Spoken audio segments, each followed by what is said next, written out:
While others celebrate the wins, Yes. We celebrate the mud. each episode has a special guest. Tony-nominated actress, Broadway's Lily Cooper. Tashir Zameda. David A. Gregory. Getting messy with muddy topics. We are going to be talking about grief journey. With hilarious moments Now get over here. And deep conversations. I'm ashamed to even admit this, but this is what happened. This is Into the Mud. Hi, everyone. I'm Alex Cumin. And I'm Drew King, and welcome to Into the Mud podcast, where we discuss the messy and uncertain junctures of life where growth and self-discovery occur. We are coming to you live from the Barrow Room at the Mullen in the West Village in New York City. Thrilled to have today's guest with us. Yes, the amazing David A. Gregory. Yay! Welcome, David. Hi guys, thanks for having me. Of course. I don't think I've ever done a visual podcast before, so I keep thinking, oh no, it's fine, I can like... Welcome to the know. future. Welcome to the future, okay. Welcome to social media. Yeah, we fully 100% blame TikTok, Instagram, Yes. Facebook, Kill me. MySpace Kill me, kill me. While for also needing to record all of leaning this. into all of those things. Yes. We lean. It's a hard lean. 100%. Yes. We never gave you a bio. David is an amazing writer and also an incredible actor, very accomplished actor. David played Robert Ford on the famous, I almost said podcast, the famous soap opera One Life to Live. How many years were you on One Life to Live? Let's say three. 3 three. years. That's Yeah. a really a big long deal. time. That's awesome. Oh my gosh. And then also was recently on Uncoupled on Yep. Netflix with Neil Patrick Harris. That's right. And you also were in what was the romantic film? We don't Canceled need- shows. Oh, I'm just kidding. Oh yeah, what canceled shows? Yeah. The romantic film, it was Dirty Sexy Saint. Dirty Sexy Saint, that's right. Based on a Which you were romance the novel. star of. I was the guy. Yes. Yeah. You You were also- the dirty, sexy I was the saint. guy. Yes. Okay, hold on. I can't even Yeah. like... Quick, Tio. We're gonna. What is the like? Tell us about that. So Tosca Musk runs a studio down in Atlanta. It's called Passion Flicks, and basically Passion Flicks, that's what I was thinking. their whole thing is that they take romance novels, which is the #1 selling brand in the world, I guess. Checks out.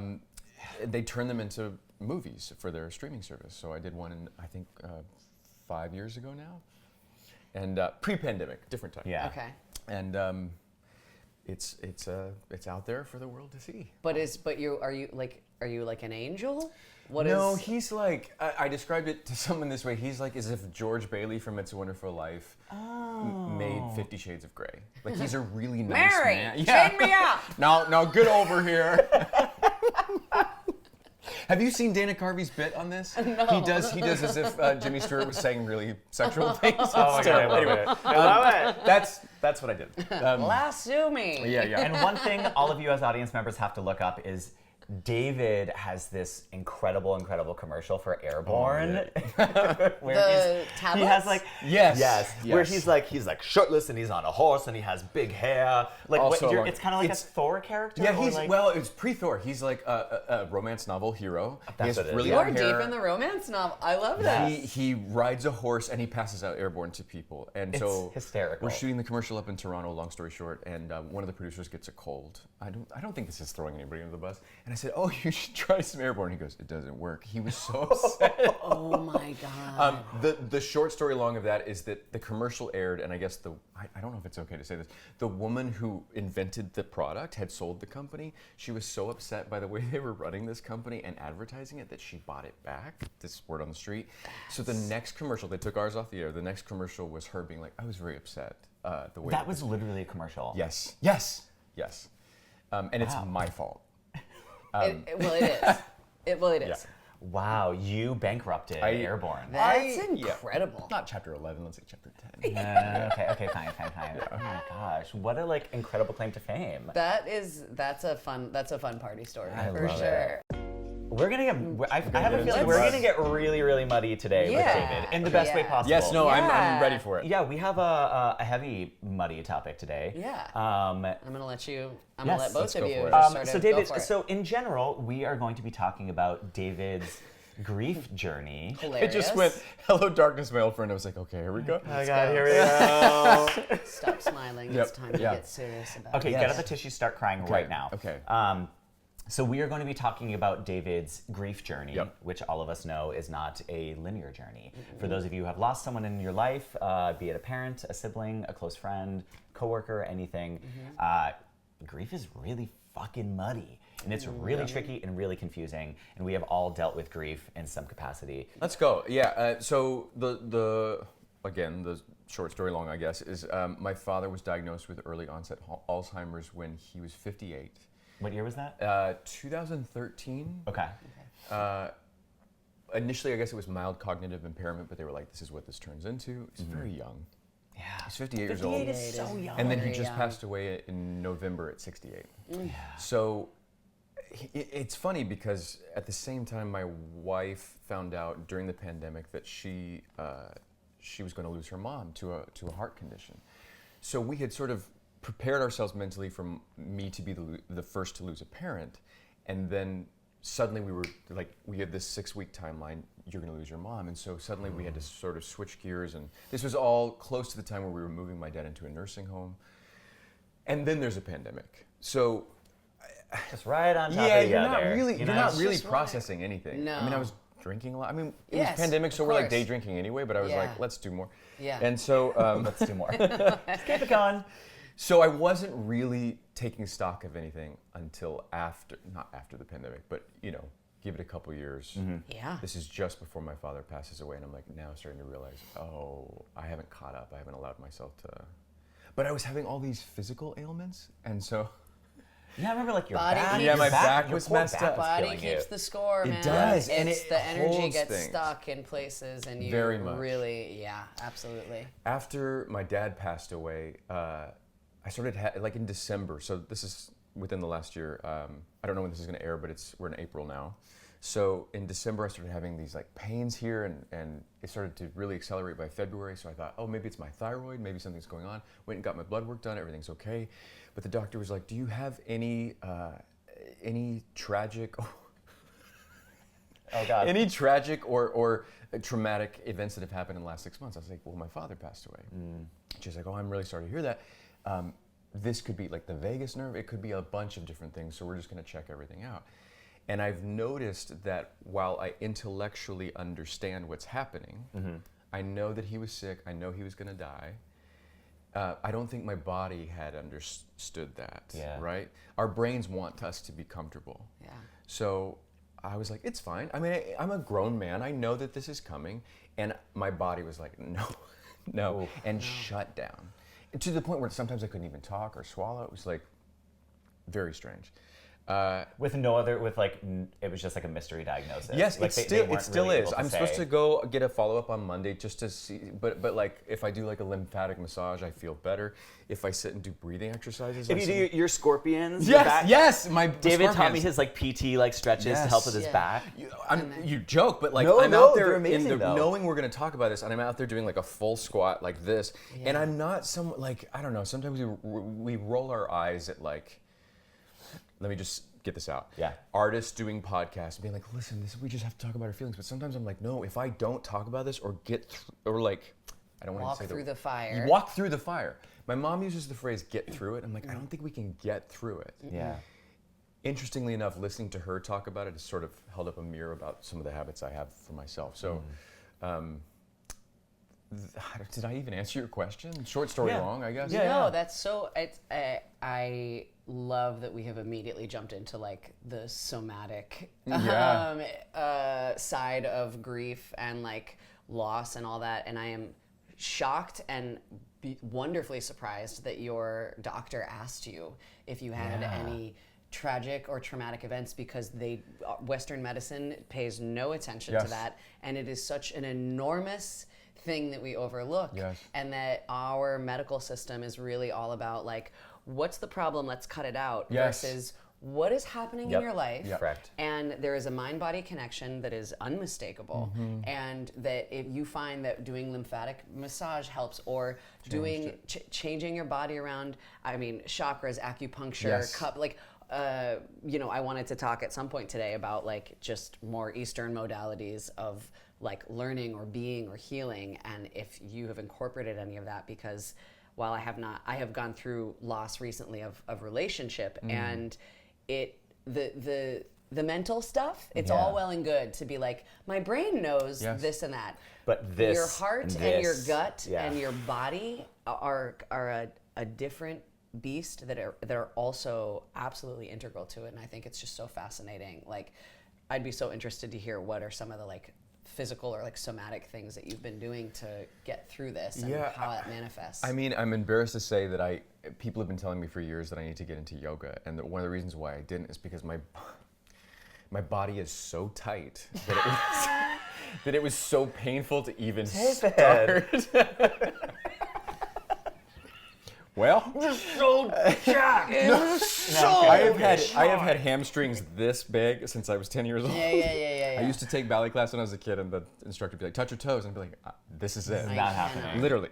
So getting over that hump was the hard part. And there are times now, and I'm so grateful for this, but like there are times now where I can feel things bubbling up. I'm gonna let them happen, but I'm gonna stretch through them. I know that sounds weird. It doesn't. Essentially, it's a bunch of different yoga poses, but what it does is it allows me to like breathe through them. Yeah. Again, this is one of those things where, like I said, my mom would say, "I got to get past this," and I was like, "You just said it's not linear. You can't get past this. You have to sit in it. Yes. 2 days ago, I was a mess. Today, I'm okay. Yeah. And those are truths. Those are both truths. Yeah. I think one of the things that I thought was, when I was losing my dad, I was like, nobody else understands. Nobody knows what I'm going through. To a degree, I sound like Donald Trump when I do that. To a degree, that's true, because there's a very unique relationship there. But at the same time, the more I reached out to people that I knew that had been through loss of a parent, I was like, this makes me feel like I'm not alone suddenly. Yeah. Or that I'm not going crazy, because sometimes you actually feel like you're going crazy. So 100%. it is those practices, but it's also, and I hate saying this, unfortunately, it's like members of the same club. I don't know if you've lost. I'm not in the club. That's okay. Yeah. Great. Stay there as long as Stay you there can. as long as you Stay can. as long as I can. But also, and I don't even want to capitalize. I don't mean to bring you into this, No, but no, like, no, it's part of it. But like, I think you'll know what I mean when I say this. Thank God you're in the club. For me, and that's not me saying I wished this to happen to your mom, as tragic as it was. I don't David, know you're if savage. I don't know if Disgusting. You are David, get out. disgusting. Get out of here. Get Ew, out. David. I mean, well, this is interesting that you're bringing this up, because so much of my grief process was received by your wife. So I see. I was Yeah. like, wait. Oh, that's So right. that's You're why I like, feel so wait, I feel so what? connected with you and with Jen in regards to our grief processes. Mm-hmm. To make it very quick. Oh, and you were there too, actually. Technically, Yeah. I was like, you were there, and you You were were there, and you were there. And you don't need to make it quick. And we were in Chicago doing a production of Jesus Christ Superstar. Jen and I were in it, and we were roommates together. That's right. 2018. 2018 is what it was. And you came and was- saw the show. Yes. Oh, you did? Yeah, I Yes, was living she in saw so Jesus good. Christ Superstar, and that was Alex and I first reconnecting. Yes. After we had last seen each other at like an airport in Dublin. Yeah. After we studied abroad in like After we- 2008. Wow. Yeah. Oh, wow. Yeah. So yeah. we 10 reconnected big on years, that. yeah. But what most people on that contract of Jesus Christ Superstar did not know. I think we started in end of March. You started. Your first day was Easter. Easter. So Yeah. we started on Easter, but my mom is passed risen. away on February 13th. She had passed away. Oh, so I remember like what? Yeah. so my I mom didn't know the Yeah. timeline of that. She had That's- passed away, and then I was like, I'm good. I'm gonna go do a musical, and everything is gonna be fine. That's very you. And I'm going to do a musical, and everything will be fine. I was not fine. I was really not Oh, fine. true. Were you doing the thing where you were at every moment in private, you're crying, and then you shove it down, and then Yes, but there was also a lot where I wasn't crying in private because I was crying to his wife. Got it. Jen was Yeah. so gracious and wonderful.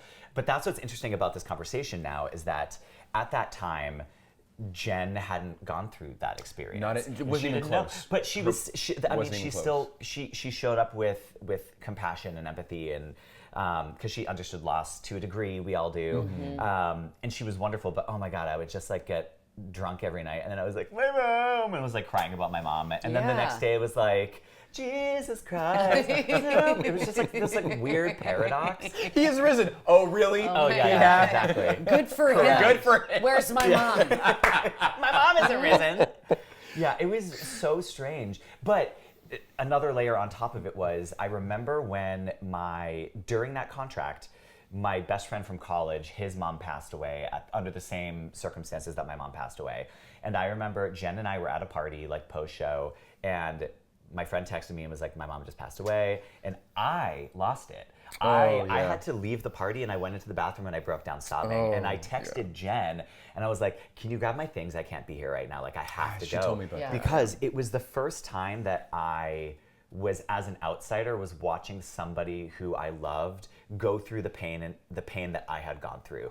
So then now it's this weird thing where it's like watching your friends go through grief, knowing what it feels like, it's a lot. So it feels very it's this very like sensitive, vulnerable, like thank you for letting me hold you in this moment. Yeah, It's like a very powerful thing to be like, to know what they're going through and to have it feel that like this individual process of like, you don't know, nobody knows, but then to be like, I just want you to know that I know how hard it is right now.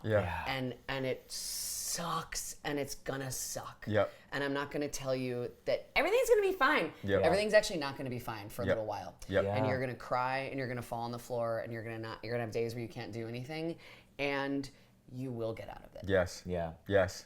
All of this will be true. I'm very moved by that, because what you've just described, I believe, get this, is the secret to life.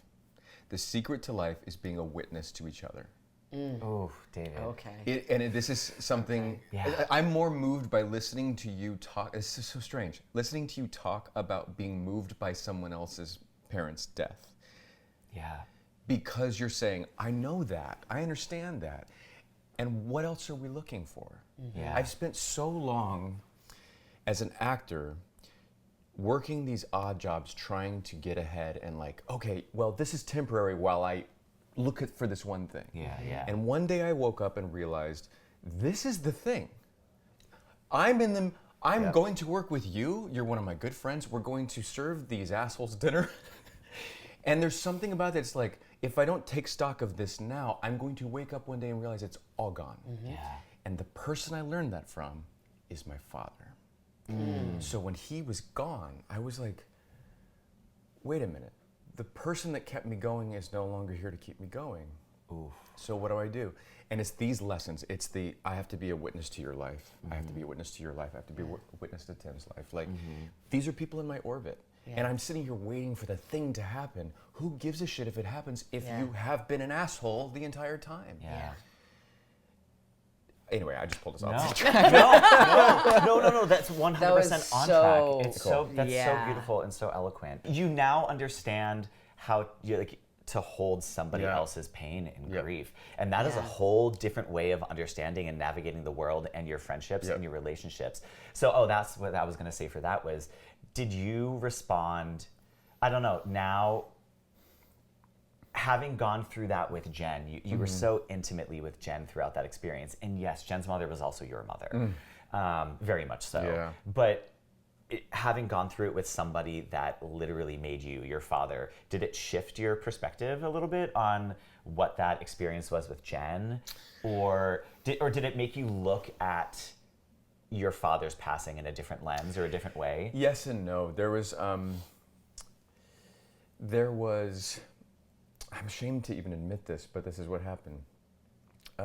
There was the day, because her mom was experiencing heart failure, and they basically said, first of all, they put her in this hospital. It's the heart failure wing, and I was like, it says that. And I was like, guys, you're walking in and it says heart. Anyway, It's like That's a like big going problem. into like cancer, where it's like, just Yes. call it the healing center. Yeah. Yes. Just call it the healing Yes. center. Yes. Like, we don't need to All the call it the hospitals need like, to take hey, stock you're of that. about to kick it. Yeah. Come on Yeah. in. Like, So, That's but there was a encouraging. day where the Yeah. doctor came in and said, this is what's happening. And her body, I mean, it would have been a much broader thing, but her body was not strong enough to even handle a heart transplant. It wasn't like that. Yeah. So I watched Jen realize, because we were in denial for a long time. Yeah. Of like, oh no, we're gonna drive back to Ohio. It's gonna be great. We're gonna get married. It's gonna give her hope. All these things. And it was the start of the oh, pandemic. And it was the start of- it was start of right the before month. you guys got married. Yes, it was a month in. We got married in a hurry so that her mom could be there. Okay. Yeah. So I watched my wife's face when she realized that her mom was going to die. That we had exhausted all these things. And the doctor and some of the nurses had said, because her mom was like such a angel through this whole time, and was like, I'm okay. I'm ready. This is all okay. Wow. And I watched that and went, I want that. My dad couldn't articulate any version of that. So at first I was, and I feel bad for even saying this. I don't even think I've ever said this to my wife, but I was jealous that there was a cognition there that my dad doesn't have. Yeah. And I could see, like, sometimes I'd look at him in the eyes and I could see his brain screaming, like he's looking around the room like, and he's trying to talk to me and nothing's coming out. And so I was like, there is such a gift in her mom being able to say, I'm ready to go. Yeah. But it's not my place to say, isn't that a gift? Do you know what I'm saying? You're talking about Eastern medicine or other modalities, and I think so much of the trauma in Western civilization, and I mean this with respect as someone who grew up in a church, is we hear a lot, well, it's their time. Yeah. Fuck that. Yeah. Don't ever say that to someone Yeah. who's grieving. Agreed. Or No. they're Agreed. going to a better place. The better place is here with me. I'm It's your me. son. I need you. Yeah. You know what I mean? I spoke to my brothers about this recently. I said, ironically, as an adult, I have more questions from my father than I did when I was growing, because now I have understanding of things. Yeah. That I was like, wait, what did you feel when you felt this? I found out, or I pieced together recently that my father lost his first parent at 38. And Oh my I was gosh. 8 years old, and I remember thinking, oh, he's an adult, and he's. Yeah. I don't feel like I'm that age. I don't feel like I feel like I have so much else to figure out, and he's not there. And I haven't said this yet, but he was like my guy, my champion, my advocate. Yeah. So the irony is that we both lost people who we were, those roles were being filled by that person. So there's something beautiful in starting a marriage going, you're losing that person for you and I'm losing that person for me. Nothing against our other parents, but that was like our way in, I guess. And so we leaned on each other, but learning to understand, oh, I don't know if she has the capacity today. And I heard some therapist said this recently, it's like, you go to your spouse or your partner and you say, Brene Brown. yes, I have 20%. I have 20% for you Yeah. today. It's okay, I've got 80. Yeah. It's okay. That's Yeah. exactly what it is. Yep. And then sometimes both of you come to the table and you go, I only have 20% today, Yes. and I only have 20% today. And Yeah. you just figure out together how Yeah. you Yeah. make up for that extra 60 in between That's or whatever exactly it right. is. Namaste, Brene Yeah. Brown. Love I her. mean, Thank win. God for Brene Brown. Absolutely. I agree. And I think I panicked when the first time we went, I only have 20 for you today. We both did it. Yeah. I mean, I'm speaking in metaphor now, but I Yeah. was like, wait, you're my wife. Like, what? But that's not her fault. No. Yeah. And I, It's again, just, it's where you're both showing That's up. It's exactly not right. about, it's the truth of where you're both showing up That's and exactly recognizing that I'm not going to put this on you. It's not your job to be my 80% when I'm at 20%. It's your job to be honest with me about your 20%. yes. Yeah. And honestly, that makes it so much sweeter. I didn't think it would have that flip, but it Yeah. does. Yeah. There's something so refreshing about that. Wow. Can you talk about the grief process and where you think it started? I'm assuming it probably, your father was diagnosed at 58 in 2013. When did things start to kind of click for you? And how have you processed it while he was alive and then since passing? What's weird is people don't talk about how someone dies of Alzheimer's. Yeah. I didn't know. I didn't even Google it. I knew it was a death sentence. So the phone call happens and I was staying at, she was my girlfriend then, she's my wife now, staying at her house. So I immediately just like go lay down on her bed and she comes, lays down next to me, we're just talking about it. And I was like, I don't even know what this is. And then it's like the little steps, like 2 years later, I remember having a phone conversation where I could feel that he was not the person I could go to for advice anymore. He wasn't processing Yeah. stuff. So it's the little tiny increments. And then, I'd go up, my family lives in Alaska, and so it's so rare that I get to see him. So every time I saw him, I was like, what's gonna be gone when I see him Yeah. again? And these are things you can't notice on FaceTime. Which is one of the reasons why I'm glad you're doing a visual podcast, because there's something else that occurs when we know we're having to engage with each other like this, rather than just. Yeah. Yeah, correct. So, it's very tiny increments. Again, your brain knows what's happening, but your body doesn't quite clock it. And when I finally saw him, long story short, I had to go help my mom move him from one nursing home to another because he was still too agile and he was walking into people's rooms. And it was the first time I had seen him in 14 months because of the pandemic. And his presence was gone. Wow. And I remember, like, I've spoken about this before at like benefits for Alzheimer's, but like I started having like twitching in my arm, like my body started doing Your body things. reacted, Yeah, and I was just like, and then he would like hang on to me, but he wouldn't. It wasn't a hug. And I was like, what is going on? So I didn't know what to expect because I refused to give myself the information. And I think it's very much a part of our culture now to be like, everything's going to be fine, don't worry. Or in the culture I grew up in, God's got you. And there's nothing wrong with that if it brings you some amount of comfort, but if it causes you to push the truth away, Completely. you have a problem. Yeah. Well, it's like we have to be more comfortable sitting in suffering, and we have to be more, because there's no, you can walk around it and you can try and hop over it, and it will always just be waiting for you. That's right. Just I'm here at the door. Whenever you're ready, I'm gonna be here, and I will be here until you deal with me. That's right. And like that, and it is so excruciating sitting in it, but it's the only thing that moves you through it. Yeah. It's the only thing I've had. I mean, again, I can't compare to this magnitude of loss, but in terms of a relationship loss that I just went through that was very significant, it's like you have days where you're just like, oh, I'm just gonna cry on the floor for 3 hours, and there's nothing else I'm gonna do. And I can't, because you get to the point where there are some days where you're like, I could push through this, or some days when you're like, I have to push through this because I have to go perform. Yes. Yeah. 100%. I have to go do my job. So I actually have to push this down because there's no other option for me. But then there are days when you're like, it's time, and you just sit and you are cracked open. Yeah. And you just have to release it, and oh God, it's an indescribable feeling of like, it's just pain, it's rawness, it's sadness, it's anger, it's fear, it's such this like amalgamation of like all of these different emotions that you just like cannot even process mentally, because you're not supposed to process this stuff mentally. That's why it's stuck in your neck, in the nerve, in your hips, in the psoas. Very in much.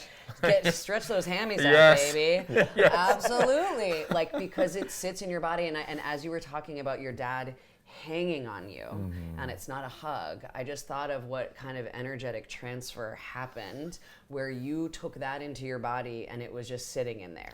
And that is what's in there. You just hit it. That was right after that is when I got injured. Yeah. I didn't even realize that. Wow. And I remember sitting in my therapist's office, and I was like this. I was like, I'm fine. And she was like, David, look at your Look at body. And I was yourself. like, oh. And I had to like, The tightness. Yeah. The tightness of it. It really, and the prolonged tightness of it all just, and It's without- protection. Fully. There's this great book called Waking the Tiger. So Body Keeps the Score and Waking the Tiger are both really great books on how trauma is stored in your body and how animals. So like if an animals' systems are okay. So if like a lion is chasing a gazelle and it like bites its hind leg, the gazelle will play dead. And hopefully the lion like walks away thinking like, I'm gonna go get my other lion friends and we're gonna have a feast. If the gazelle is like free of, sees a lion walking away, free of danger, stands up, the gazelle's whole body will shake to release the energetic burst the adrenaline burst that it just had to go through, right? So they will physically shake it off, right? And because we are humans with brains that think in a very different cognitive way, we don't do that. And so when we go through a traumatic event, whether it's a death, a car accident, I mean, it can be something minor or all the way to major. If we don't have an opportunity to release that energy, it sits in our body and just continues to rotate until we find the way to release it, which is oftentimes why when people go do like yoga or like really intense hip massages, really intense hip stretches in yoga, a lot of people will just start crying because that's so much trauma is stored in your hips. So much, like changed my life. Yeah, Yep. I mean, rolling. My wife got me this roller, and I saw this Instagram video of like, this is where we harbor emotions. I was like, yeah, right. I mean, deluge. Yeah. Oh my And god. she was like, what's happening? And I was like, it works. Yeah. I mean, it was the most beautiful and also heartbreaking. I just was like, I can't explain to you why I can't stop, but I need to keep. So and you can't, and you just, you you need just to. go. And you now let that it. I've experienced it, and this goes for everybody watching or listening, like, I want that again. And so that means I'm going to take care of myself to go, there are days where Jen will text me if she's at work and she's like, are you doing okay today? And I'm like, actually, I'm gonna do this, this, and this, and I know it's gonna make me cry, and I'm gonna feel great, and it's okay. That catharsis is so helpful and necessary. Yeah. It's part of the process. You need to be able to like get it out of your body and emote that out of your body. It does feel good. I mean, man, I cry all the fucking time about my dead parents. I completely understand that. I would just want to reiterate to anybody, because I feel like it's very easy to listen to people. This is why I love the title of your podcast. It's very easy to listen to people who are on the quote unquote the other side of something, speaking correct, about it correct. in hindsight. And like I said, I'm okay today, but I may not be tomorrow. And it's not like I figured it out. Yeah. So there's certainly, because I've listened to people talk about grief and I'm like, yeah, right, fuck off, honestly. Yeah. It's funny that you mentioned Tiger, because Stephen Colbert, who lost his dad and two of his brothers in a plane accident, he talks about grief being a tiger in the room. And he's had this tiger for since he was 10 years old. And he's like, it's just there, and I just know that it's there.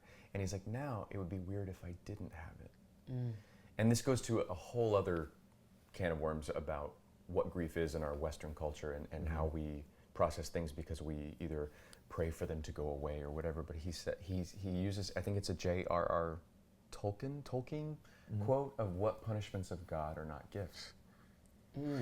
He spoke about this on Anderson Cooper's podcast about grief. And of course, I'm listening to it, ravenous for information, trying to get at the heart of something. And I really rejected that, because I was like, I don't want to blame something or someone or some being that I can't see for something that is happening to me right now. But it's very easy to put that on something and to say, well, this is because this happened, and then I'm good with that. Yeah. But releasing blame is something that I really, because I thought this happened to other people. What a terrible thing for me to think. Yeah, this doesn't happen to me. This doesn't happen to me. Yeah. Well, other people have parents that die and get sick, but it did, and happened to the person that I idolized. So, Yeah. but what does that change in me? And now I'm trying to alchemize that into something else, and I promise you that it has been one of the most horrific and one of the greatest gifts that I've ever had in my entire life. Wow. That duality is so beautiful. They are both true. Yeah. They are both true. Yeah. Well, and it's this, like, when we talked about sort of like Eastern practices and things like that, there's a great book called When Things Fall Apart. Have you read it? It's hard advice it's Pema Chodron, and it's a Buddhist monk, and acceptance is one of the main tenets of Buddha, and like that suffering happens when you don't accept the situation. And just hearing you talk about well, no, this happens to other people. That's right. It's like that's a form of non-acceptance. That's of exactly right. I'm not accepting what's happening, and that causes so much friction, and it causes so much additional pain.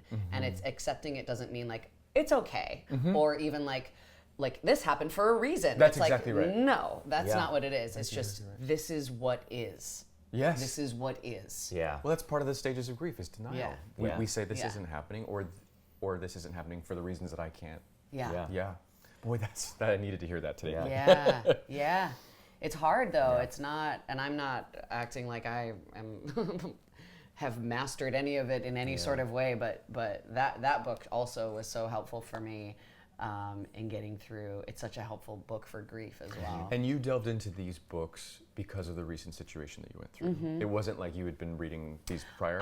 I'm always into just I've had cancer 3 times, and so I am always interested in just Eastern medicine, Eastern practices, because I don't love what we do here with anything. Yes, correct. Yes. And I have found a lot more guidance through just Buddhism and meditation and all that stuff.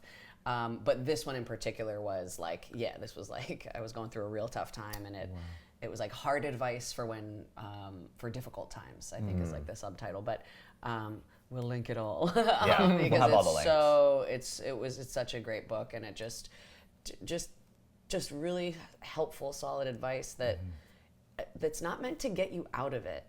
It's meant to sit down in the pit with you.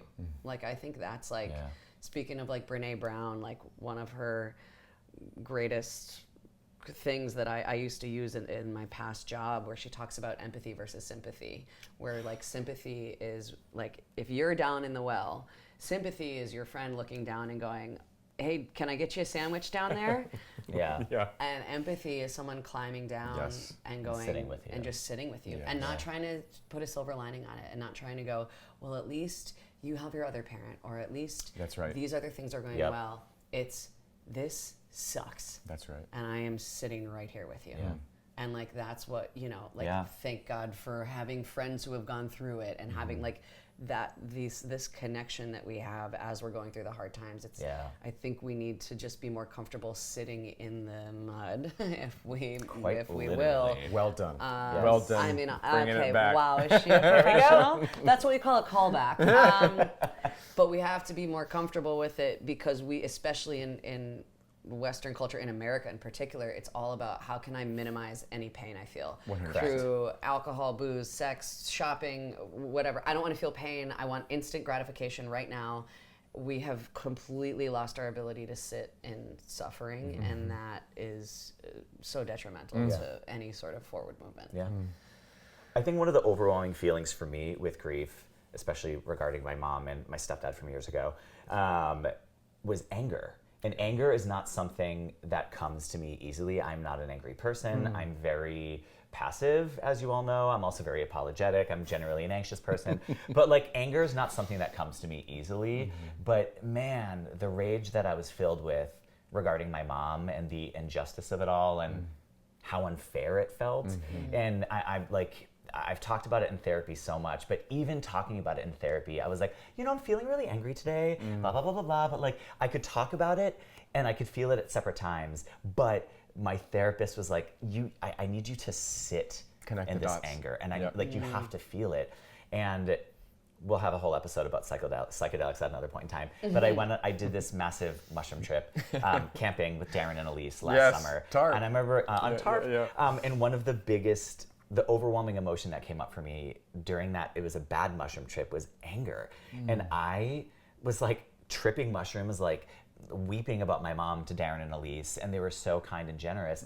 But it was because of anger. I was so angry. I was angry at her, I was angry at the world, and I was angry at God. I was angry at all of these things. And that's one of my grief things that I am still in the mud with, is anger. I feel so angry about it, and I don't know how to deal with it. I'm trying to sit with it. What do you feel in regards to your dad has been the most prominent and or surprising like grief feeling? And like, or if you want to talk about where you're at currently in this moment. Yeah, what's so interesting is the day he passed away, I got a phone call from my little brother. No, I called him. It doesn't matter. I felt immediate peace. I was like, thank God he's not suffering anymore. I mean, he was a shell of a person and not breathing right in this whole thing. Talking to my little brother on the phone, and he is angry, and he's crying. And my little brother, I've been close. We're born a day apart, but 3 years apart. So I have always felt a tremendous amount of empathy and sympathy for him since I was a little kid. And I wanted to protect him. And seeing him like that, or hearing him like that, was heartbreaking. But he was angry because he's a new father. He has 3 under 4. Oh, wow. And he's like, they're not going to know this person. Yeah. And in my head, I was kind of thinking, this is just now hitting you? But it was. So the last thing to do would be to say that, obviously. And I thought, wow, he's going through something completely different than what I'm going through. Yeah. And then my older brother was in a completely different spot because he has to separate a lot of personal things for his job. He's in the Air Force, and so he's like, I gotta think about other things. So I realized in that we're all dealing with it differently at the same time, we also were grieving a different father. I was thinking, I missed the guy that was just like, David, I love you, touchy-feely. Yeah. And my little brother goes, I miss getting in trouble, because I knew he cared. And I was like, what? So That's like a yeah. So it is different stages of where we are in our grief, and it changes minute to minute, but it Yeah. also changes person to person. So even though we're all his sons, I couldn't say, I know exactly what you're feeling. And yet I had a friend, and I had someone that was in the mud with me for that. I'm sort of circumventing your question, but No, that's okay. it does change a lot. Every And day. today it's okay. Today I'm like, I'm so happy that we're talking about him. Yeah. I'll say his name, Wayne. Like, I'm happy we're talking about Yeah, Wayne. Wayne. We speak his name, right? Yeah. Other days I won't be able to say his name. Yeah. I'm going to, my wife is opening a Broadway show tonight. My dad would be so thrilled about Yeah. that. Yeah. Her mom would be so thrilled about it. The parents that are still on earth are thrilled about it. So Yeah. there's a lot to celebrate, but there's also a lot to, I wish they were here to celebrate it too. Yeah. What do you think have been the most helpful resources for you during this chapter of time? Yes, we've talked about stretching and also just forcing yourself to sit with the pain or the denial or the relief, being able to sit with all those things.